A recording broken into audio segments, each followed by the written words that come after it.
नमस्कार। न्यूज़ डंका में आप सभी का स्वागत है। मैं महेश विचारे।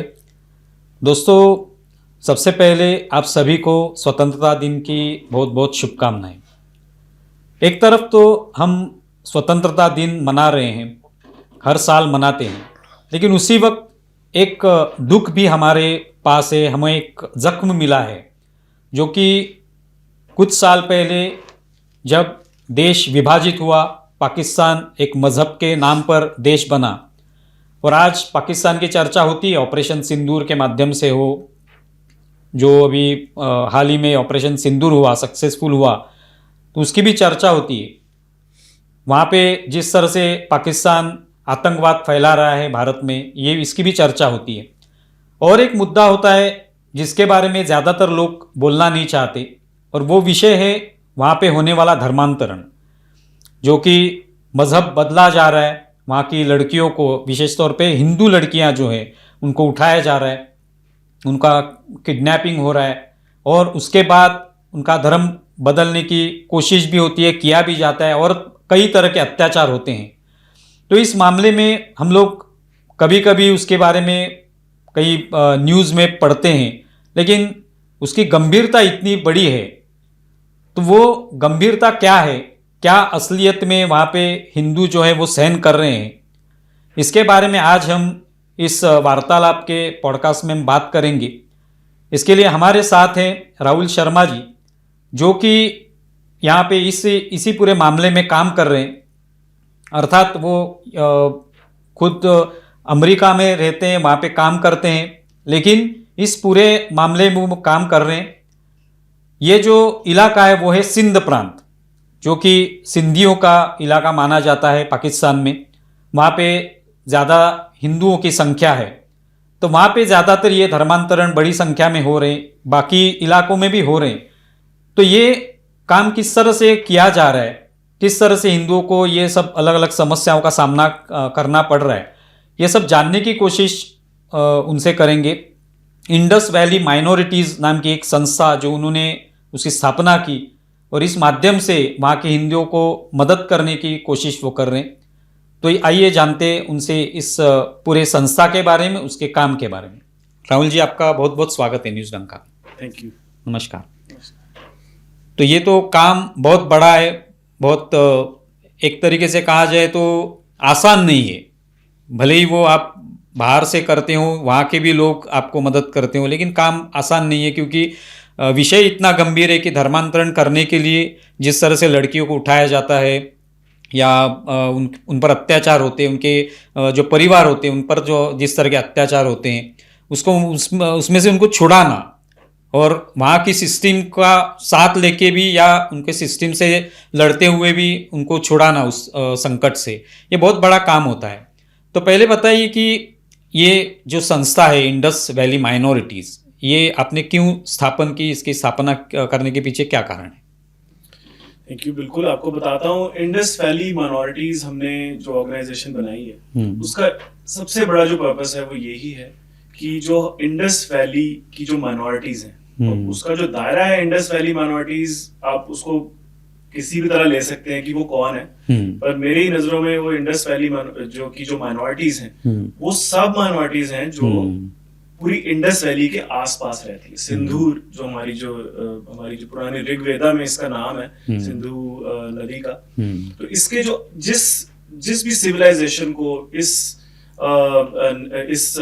सिंधु नदी ने बड़ा किया है, इसको पाला पोसा है, उस वैली की जो माइनॉरिटीज हैं वो हैं इंडस वैली माइनॉरिटीज। बिल्कुल। सो उनकी वो हमारे आप ये लगा लीजिए कि अब हम उनकी सेवा में हैं। जो उनके साथ वहां पे बड़े बड़े क्राइम्स होते हैं, और मैं ये वर्ड बहुत केयरफुली और बहुत ही कॉन्फिडेंटली यूज कर रहा हूँ, क्योंकि क्राइम्स होते हैं उनके साथ, चाहे वो फोर्स कन्वर्जन्स हो, चाहे वो किडनैपिंग्स हो, ऑब्वियसली मर्डर्स होते हैं। उनके साथ मर्डर्स ऐसे भी होते हैं कि सुसाइड्स होते हैं, वो लोग करते हैं जो कि सुसाइड असली में नहीं होते, मारा जाता है, उनको मारा जाता है और उनको दिखाया जाता है कि उनके साथ सुसाइड हुआ है। तो ऐसे ऐसे काम जब मुझे पता लगा कि ऐसे ऐसे काम हो रहे हैं वहां पे, इतने बड़े बड़े क्राइम्स हो रहे हैं, तो फिर वो मेरे अंदर एक जो आग थी वो जागी कि मुझे ये कुछ करना है। तो ऑफ कोर्स जब ये सोचा कि कुछ ऐसा करना है, तो बहुत ही बड़ी चीज है, जैसे आपने बोला कि कौन ऐसा सोचता है कि करना है तो फिर पाकिस्तान में करना है। और क्योंकि बहुत लोग मुझे एक क्वेश्चन पूछते हैं कि आप ये काम यूएस में भी कर सकते हो, आप ये काम इंडिया में भी कर सकते हो, और इंडिया में करोगे तो तेजी से होगा। बट फिर मैं उनसे ये क्वेश्चन पूछता हूँ कि फिर पाकिस्तानी हिंदूज का क्या, उनके लिए कौन करेगा? तो इसीलिए मैंने ये काम शुरू किया, और बहुत ही छोटे लेवल पे हमने शुरू किया था, सिर्फ एजुकेशन के माध्यम से हमने पहले शुरू किया था ये काम की उनको हमें जो मेरा एक पैशन प्रोजेक्ट है वो ये है कि उनको मुझे इंग्लिश सिखानी है, और उनको एक ऐसी लैंग्वेज देनी है जिससे वो दुनिया को अपनी स्टोरी बता पाए। ऑफ कोर्स हम उनको हिंदी भी सिखाते हैं, लेकिन इंग्लिश के माध्यम से वो बुक्स पढ़ सकते हैं, वो सोशल मीडिया पे इंटरेक्ट कर सकते हैं, और वो अपने आप की अपनी स्टोरी अपनी आवाज में बता सकते हैं लोगों के लिए।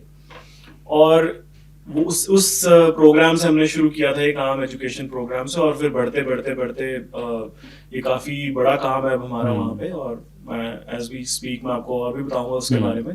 बट ये हमने ये सोच थी इस ऑर्गेनाइजेशन की स्थापना के पीछे।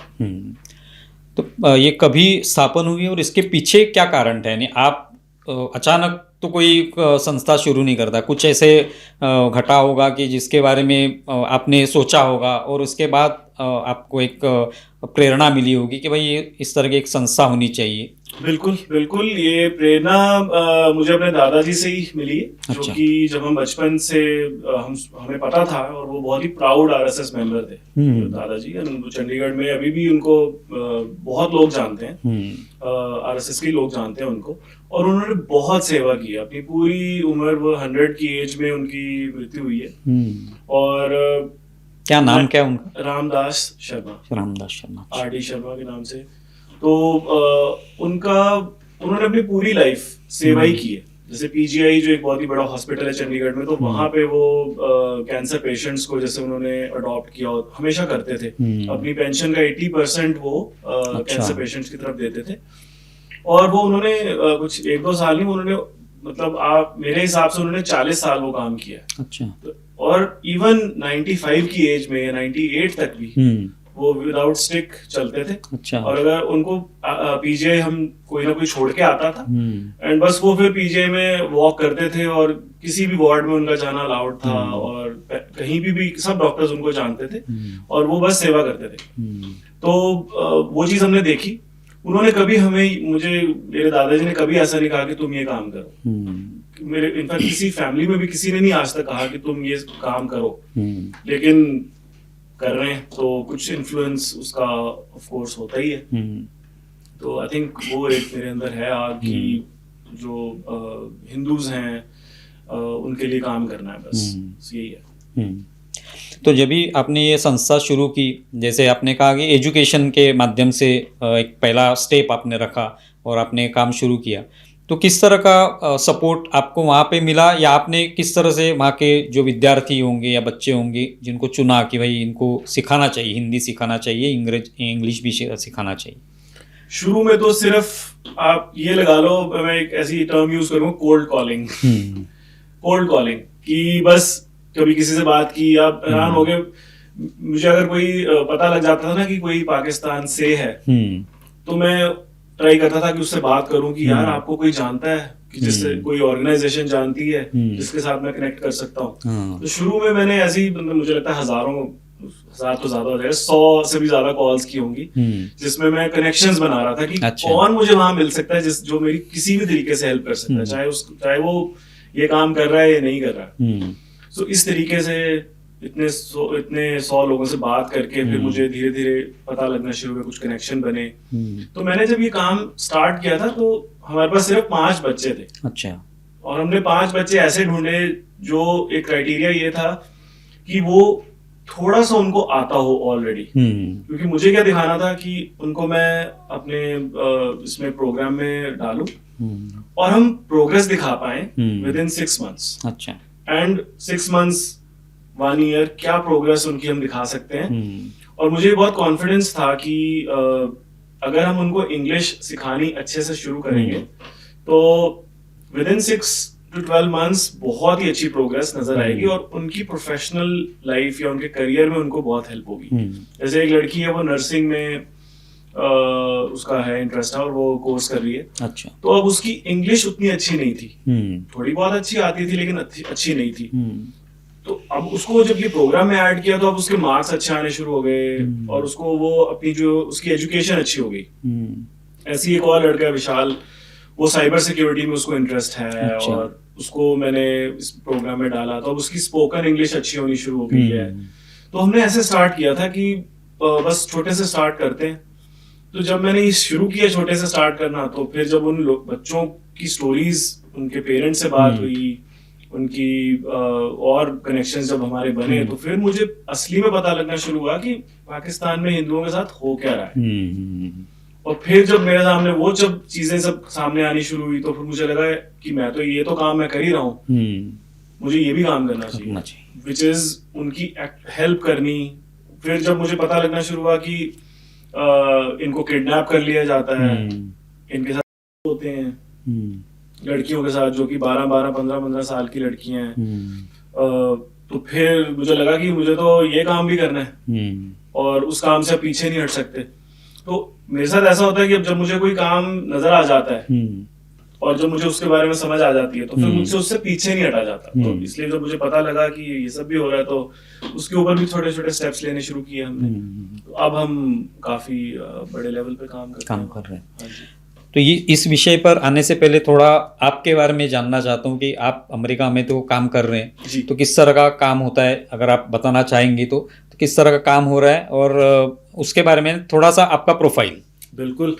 तो अमेरिका में मुझे रहते हुए 10 साल होने वाले हैं। पिछले 10 साल से मैं अमेजोन में वहाँ पे हेड ऑफिस जो है अमेजोन का, वहाँ पे काम कर रहा हूँ और मैं वहाँ पे हेड हूँ प्रोक्योरमेंट टीम का। अच्छा। तो आप लगा लीजिए परचेजिंग, जो ग्लोबल परचेजिंग ऑर्गेनाइजेशन है अमेजोन की, उसका मैं हेड हूँ। और एज अ प्रोफेशनल मैं प्रोक्योरमेंट में ही शुरू से रहा हूँ और मैंने अलग अलग मल्टीनेशनल कंपनीज में काम किया है, ऑस्ट्रेलिया में भी काम किया। अच्छा। ऑस्ट्रेलिया में रहता भी था मैं। बट अमेजोन में मैंने रोबोटिक्स में काम किया हुआ है, रोबोटिक्स प्रोक्योरमेंट की हुई है। बट अभी जो मैं करता हूँ अमेजोन में वो है उनकी सारी मार्केटिंग की प्रोक्योरमेंट, जो कि बहुत ही बड़ी एक्सपेंड है अमेजोन के लिए मार्केटिंग। तो उसका सारा जो देखभाल है मेरी टीम्स हैं वो सब करती हैं और मैं वहाँ पे हेड करता हूँ वो डिपार्टमेंट। बिल्कुल, यानी आपका जो पूरा एजुकेशन बैकग्राउंड या आपका जो बताया आपने काम का तरीका आपका, तो ये देखते हुए किसी को भी आश्चर्य होगा कि आप जो कर रहे हैं काम अभी आपकी संस्था के माध्यम से, ये बहुत ही अलग तरीके का, यानी हर कोई ये कर नहीं पाएगा शायद।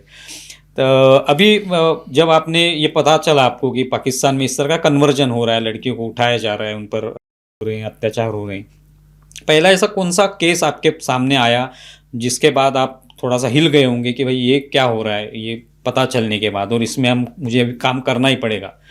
तो ये कब हुआ और कौन सा ऐसा केस है? बिल्कुल, बहुत ही अच्छे से याद है ये केस। और वो केस मुझे लगता है मुझे कभी भी भूलेगा और मुझे लगता है कि कभी एक टाइम आएगा जिस उस केस के ऊपर मैं एक मूवी भी बनाऊंगा, क्योंकि ये ट्रू स्टोरी है। अच्छा। और वो केस था चंदा महाराज का। तो चंदा महाराज की एक ऐसी स्टोरी है जो अगर आप उसको जब मैं मूवी बनाऊंगा इसके ऊपर तो आप कहेंगे ये तो किसी बॉलीवुड मूवी या हॉलीवुड मूवी से कम नहीं है। तो स्टोरी उसकी ऐसे थी कि चंदा महाराज को किडनैप किया गया था एंड उसको बलूचिस्तान लेके चले गए थे जिसने किडनैप किया था उसको। तो मैं आपको शॉर्ट में बताऊंगा, बहुत डिटेल स्टोरी। वैसे तो ऊपर से आपको बताता हूँ कि उसको बलूचिस्तान लेके चले गए थे। तो उस टाइम पे जो मेरा प्रेसिडेंट है जो ऑर्गेनाइजेशन का, तो उस टाइम पे तो मैं उनको जानता भी नहीं था। तो उन्होंने इस केस के ऊपर काम किया था, शिवा कच्छी है उनका नाम। हाँ। तो शिवा ने पुलिस के ऊपर दबाव डाला, इस केस के ऊपर बहुत काम किया, एक्टिविज्म भी बहुत किया, अखबारों में बहुत आया इस केस के बारे में, न्यूज चैनल्स में बहुत आया था इस केस के बारे में। एंड शिवा एक ऐसा इंसान था जो कि जिसने इस काम से पीछे नहीं हटा, क्योंकि उसे पता था कि ये जो हुआ है चंदा के साथ ये बहुत बुरा हुआ है कि उसको किडनैप करके बलूचिस्तान ले गए। फिर उसके ऊपर जब शिवा ने बहुत काम किया, एक्टिविज्म किया, तो बलूचिस्तान से उसे रिकवर भी किया। अच्छा। उसे रिकवर करके कोर्ट में पेश किया गया। तो उसका तब तक धर्म परिवर्तन भी हो चुका था, शादी भी उसकी हो चुकी थी, फोर्स मैरिड हो चुकी थी वो।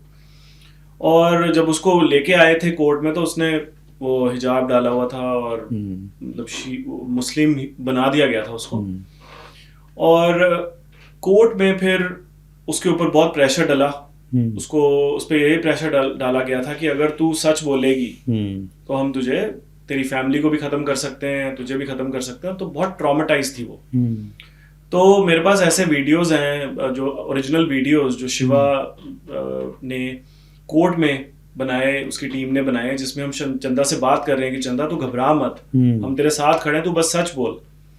और वो बस रो रही थी और उसने कोर्ट में बोला कि वो अपना बयान क्लियरली दे नहीं पाई बिकॉज वो दबाव में थी, वो क्लियर बयान नहीं दिया क्योंकि वो रोती रही। तो जज ने बोला कि इसको दारुल उमान भेज दिया जाए। दारुल उमान होते हैं safe houses, government provided shelter houses. तो वहां पे इसको भेज दिया जाए सोचने के लिए, इसको और सोचना पड़ेगा। तो कुछ दिनों में ही उसको दारुल उमान से, सेफ हाउस से ही किडनैप करके ले गए। अब उसे किडनैप करके जब ले गए तो किसी को नहीं पता वो कहाँ है, तो फिर गायब होगी चंदा। तो बहुत टाइम हो गया इस बात को और नहीं किसी को पता लगा कि चंदा है कहाँ। तो हमने हमारी टीम ने भी बहुत कैंपेन्स लॉन्च किए थे, चंदा कहाँ है। खबर आती थी कि चंदा को जिसने किडनैप किया उसके भाई वहाँ पे एक हैदराबाद सिंध में वहाँ फैक्ट्रीज में काम करते हैं, तो उनसे बात की जाए कि क्योंकि वो लड़का तो कम्युनिटी में सब जानते हैं उसको। तो किसी को अंदाजा था कि एक शायद कराची में ले गए हैं इसको या कहाँ ले गए हैं इसको, थोड़ा बहुत अंदाजा था लोगों को। तो जब मेरा रिलेशनशिप डेवलप हुआ as a president of Indus Valley minorities, तो उस टाइम पे शिवा ने सबसे पहले मुझे जो ये इस केस के बारे में बताया था। और जब मैंने वो केस के बारे में समझा तो बस मुझे लग गया था पता कि ये टॉपिक जो है ये पूरी उम्र अब मेरे साथ चलने वाला है, फोर्स कन्वर्जेंस वाला।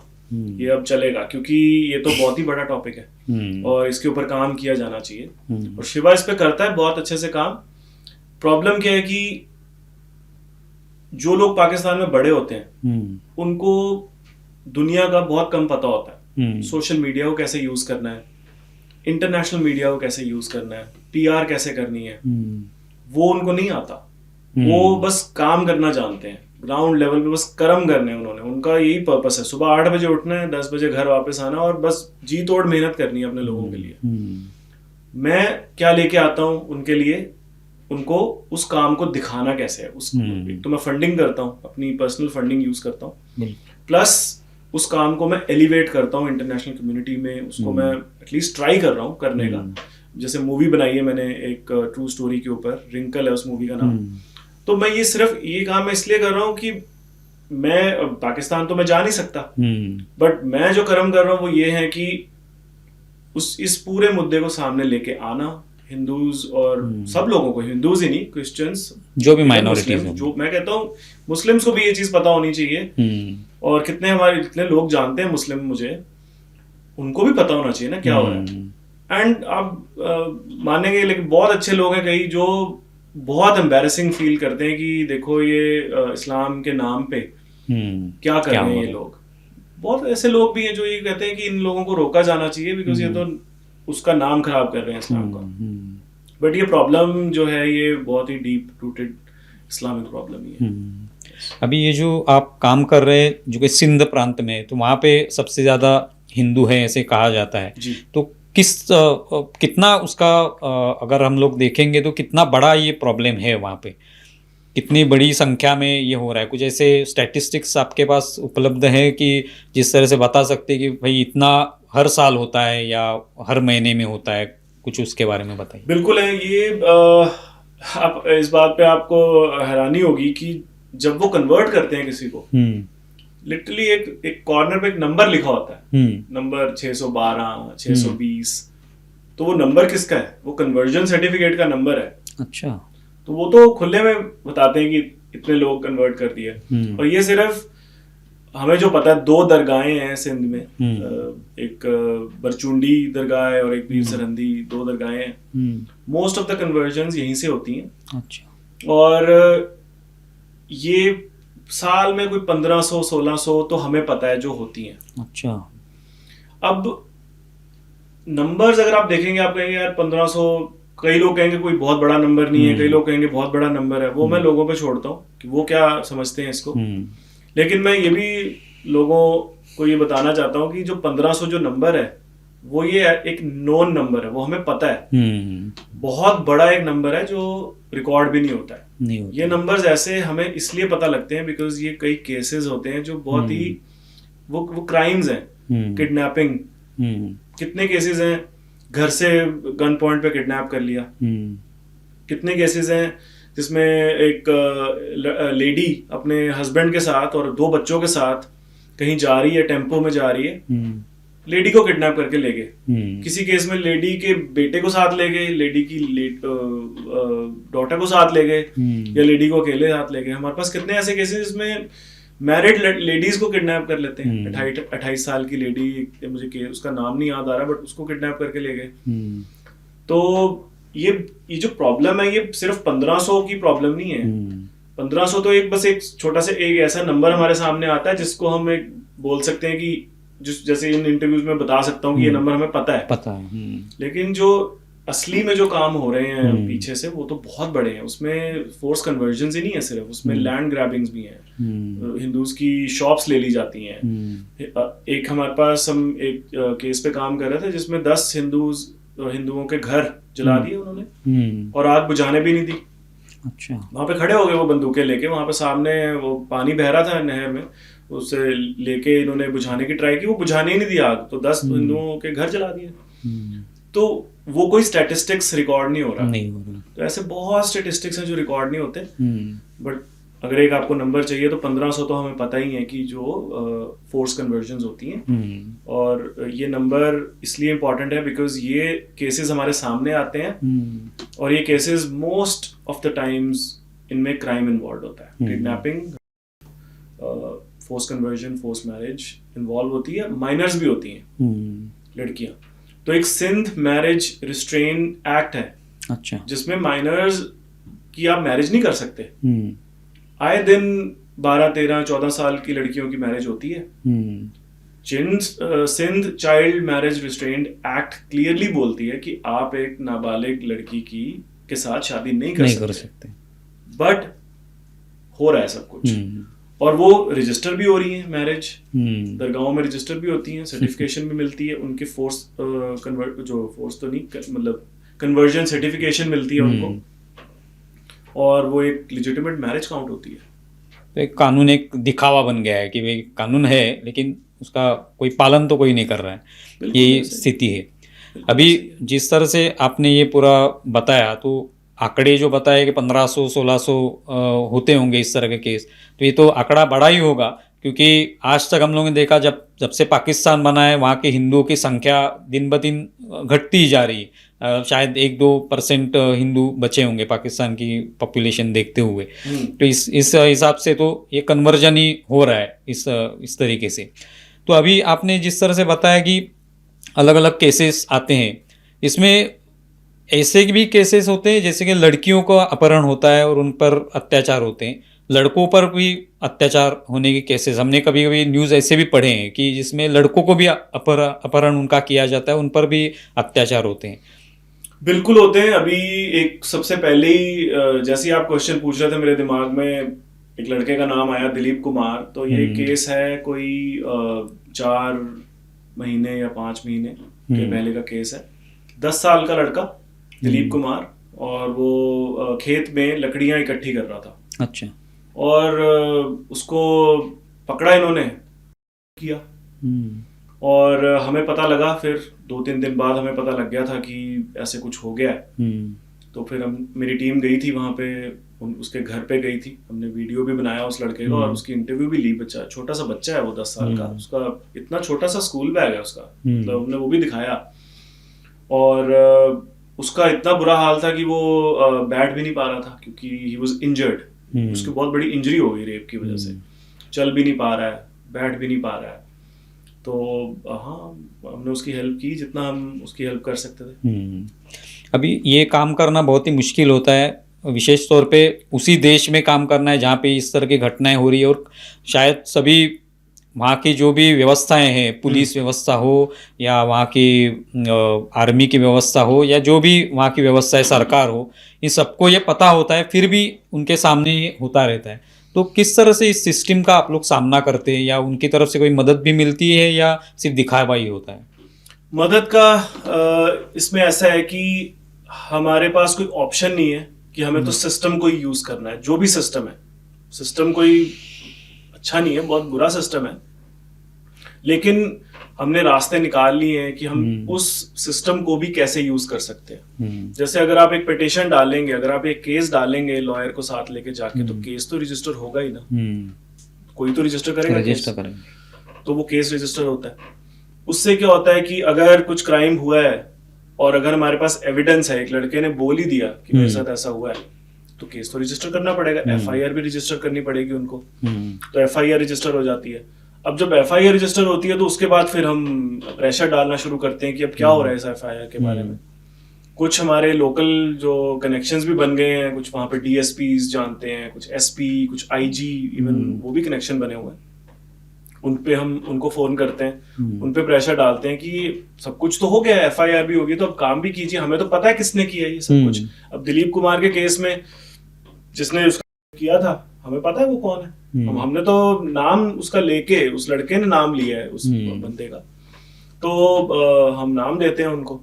तो कई केसेस में हमने अरेस्ट भी करवाए हैं, लोग जेल में जाते हैं। अब कहानी वहां शुरू होती है कि अब जेल तो चले गए, अब उसके बाद क्या। तो अब जेल चले गए तो अच्छा, फिर बेल मिल जाती है कईयों को। कई केसेस में क्या होता है, ये हिंदूज के घर जाके फिर माफिया मांगते हैं, पैसे ऑफर करते हैं, ले लो 10 लाख, ले लो 20 लाख, 2 लाख। भाई हिंदूज अब गरीब भी बड़े हैं ये लोग, इनके पास जूते तक नहीं है डालने के लिए। ये दिलीप कुमार के हम घर गए, आपको मैं अगर कभी वीडियो दिखाऊं तो बड़े कच्चे घरों में रहते हैं ये लोग, कच्चे छोटे छोटे घरों में, मतलब सलवार कमीज में घूमते हैं। और आपको शक्ल देख के पता लग जाएगा कि इनको खाने पीने का भी इनके पास कुछ ज्यादा नहीं है, ठीक है। तो अब इनको अगर वो ऑफर करते हैं 1-2 लाख रुपए, तो बस ये भी मान जाते हैं कि केस वापस ले लेते हैं, या फिर उन पे प्रेशर डालते हैं कि अगर पैसे नहीं लोगे तो फिर हम आपको पीटेंगे, मारेंगे, कुछ करेंगे, तो उनको मानना पड़ जाता है। तो कॉम्प्रोमाइज हो जाता है। कॉम्प्रोमाइज मतलब केस वापस ले लिया जाता है। लेकिन कई केसेस में ऐसा होता है जहां पे हिंदूज जो हैं वो थोड़ा अड़ जाते हैं, वो कहते हैं हमें इसको अभी लेके जाना है आगे, हम नहीं लेंगे पैसे। और कई केसेस में ऐसा भी होता है जब पब्लिक को ही पता लग गया कि इतना बड़ा क्राइम हो गया है। ब्लाइंड लड़की शुभना कोहली, मुझे उसकी एज नहीं याद, आई थिंक 15-16 साल की, घर पे उसकी मदर गई है छोड़ के उसको घर पे थोड़ी देर के लिए, ब्लाइंड लड़की को, ठीक है। तो चले गए करके, हम गए उसके पास, हमने फिर उसकी काफी हेल्प की, उनको राशन भी देते हैं थोड़ा हमें, क्योंकि अंदर से हमारे इतनी दर्द उठती है कि हम कुछ तो करें ना, क्या करें, और हम राशन दे देते हैं, अच्छा खाना पीना अच्छा करते हैं, थोड़ा सपोर्ट देते हैं। अब वो पब्लिक बन गई बात, लोगों को पता लग गया है ब्लाइंड लड़की को आप किडनैप कर रहे हो। तो अब उस केस में क्या होता है कि कॉम्प्रोमाइज का कोई चांस नहीं बचा होता, बिकॉज पता ही लग गया ना किसने किडनैप किया या किसने रेप किया। तो जब पता लग गया तो फिर वहां पे फिर पैसे का कोई कॉम्प्रोमाइज के चांसेस कम हो जाते हैं, तो फिर जेल भी होती है इन लोगों को। बट प्रॉब्लम क्या है कि कुछ टाइम बाद, 3-4 महीने बाद, वो लोग बस कोई केस डालेंगे, वो कुछ करेंगे, उनको बेल मिल जाएगी। एक बार बेल मिली तो फिर ये भाग जाते हैं लोग, भाग जाते हैं, फिर बस वो फिर जुडिशियल सिस्टम वहीं पे फॉल उनका कर जाता है। जब एक बार बेल मिल गई, देन दे रन अवे।